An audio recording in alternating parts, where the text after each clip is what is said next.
Assalamualaikum warahmatullahi wabarakatuh. Perkenalkan, nama saya Nusul Akbar dari kelas Tekom C. Jadi saya akan mempresentasikan hasil resume saya dari materi virtual memory. Adapun pokok pembahasan yang akan saya bahas adalah ada 5, yaitu demam pegging, pakai replacement, alokasi frame, tracing, contoh sistem operasi. Latar belakang. Memori virtual adalah teknik yang memisahkan memori logika user dari memori fisik. Menyediakan memori virtual yang sangat besar diperuntukkan untuk programmer bila tersedia memori fisik yang lebih kecil. Jadi kita bisa lihat perbandingan memori virtual lebih besar daripada memori fisik ada di gambar samping. Kita akan masuk di pokok pembahasan yang pertama, yaitu demam pegging. Demam pegging adalah sistem pegging dengan swapping.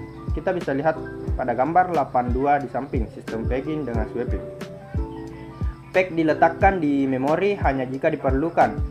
Hal ini menyebabkan kebutuhan I/O lebih rendah, kebutuhan memori lebih rendah, respon lebih cepat, dan lebih banyak user yang menggunakan.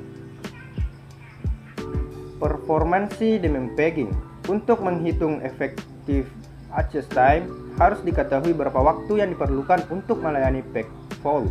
Peg fault menyebabkan terjadi thread ke sistem operasi, menyimpan register dan status progress, menentukan inter adalah peg fault, memeriksa pada acuan legal atau tidak, dan menentukan lokasi peg pada disk. Kelima, membaca dari disk ke frame bebas. Menunggu di antrian untuk perangkat sampai permintaan membaca dilayani. B. Menunggu perangkat mencari dan atau waktu latensi. C. Memulai transfer dari peg ke frame bebas.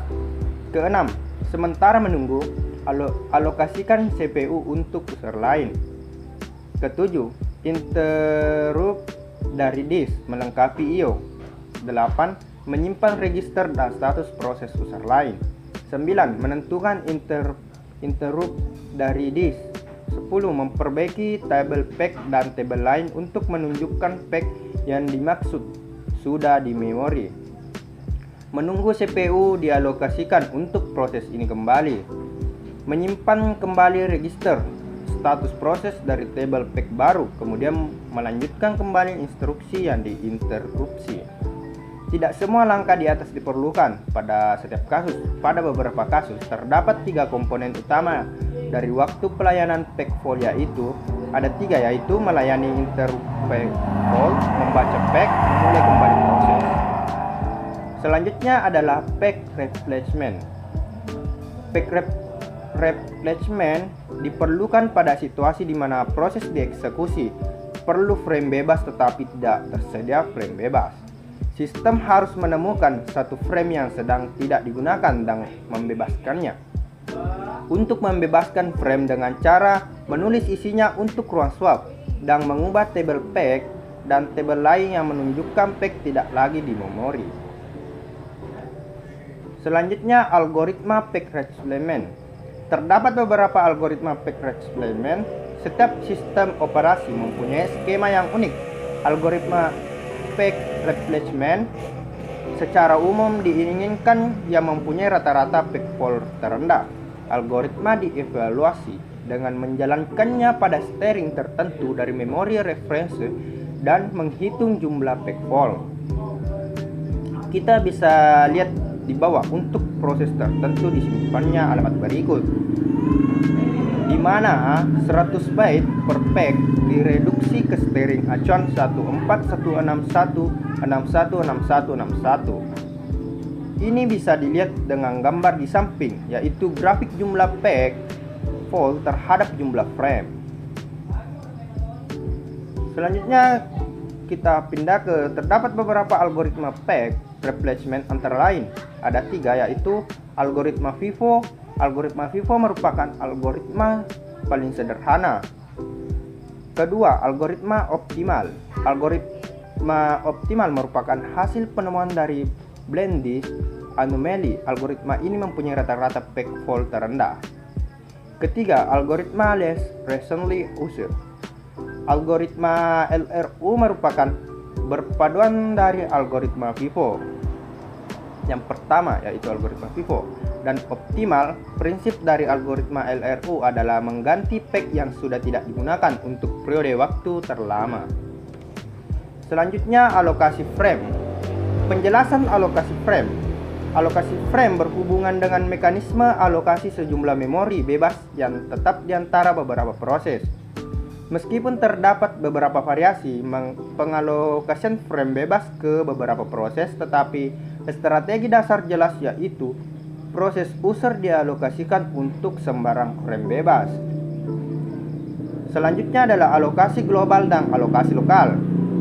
Peg replacement adalah faktor terpenting lain yang harus dipertimbangkan dalam alokasi frame. Pada multiple proses yang berkompetensi mendapatkan frame, algoritma peg replacement dikelompokkan dalam dua kategori yaitu global dan lokal. Global mengizinkan suatu proses untuk menyeleksi suatu frame yang akan dipindah dari sejumlah frame. Meskipun frame tersebut sedang dialokasikan ke proses lain, pada lokal, jumlah frame yang dialokasikan untuk proses tidak berubah. Setiap proses dapat memilih frame dari frame-frame yang dialokasikan untuknya. Tracing, misalnya sembarang proses tidak mempunyai frame yang cukup. Meskipun secara teknis dapat mengurangi jumlah frame yang dialokasikan sampai minimum, terdapat sejumlah peg yang sedang aktif digunakan. Jika suatu proses tidak memiliki jumlah frame yang cukup, maka sering terjadi peg fault, sehingga harus mengganti beberapa peg. Tetapi karena semua peg sedang digunakan harus mengganti peg yang tidak digunakan lagi kemudian, konsekuensinya sering terjadi peg full lagi dan lagi. Proses berlanjut peg fault, mengganti peg untuk peg full dan seterusnya. Adapun gambar di samping contoh tracing, kegiatan aktivitas pegging yang tinggi disebut tracing. Sebuah proses mengalami tracing jika menghabiskan lebih banyak waktu untuk pegging daripada eksekusi. Efek tracing dapat dibatasi dengan menggunakan algoritma lokal. Grafik terjadi proses tracing pada sistem multiprogramming dapat dilihat pada gambar di samping. Terima kasih. Adapun itulah tadi hasil persentase saya. Lebih kurangnya mohon dimaafkan. Assalamualaikum warahmatullahi wabarakatuh.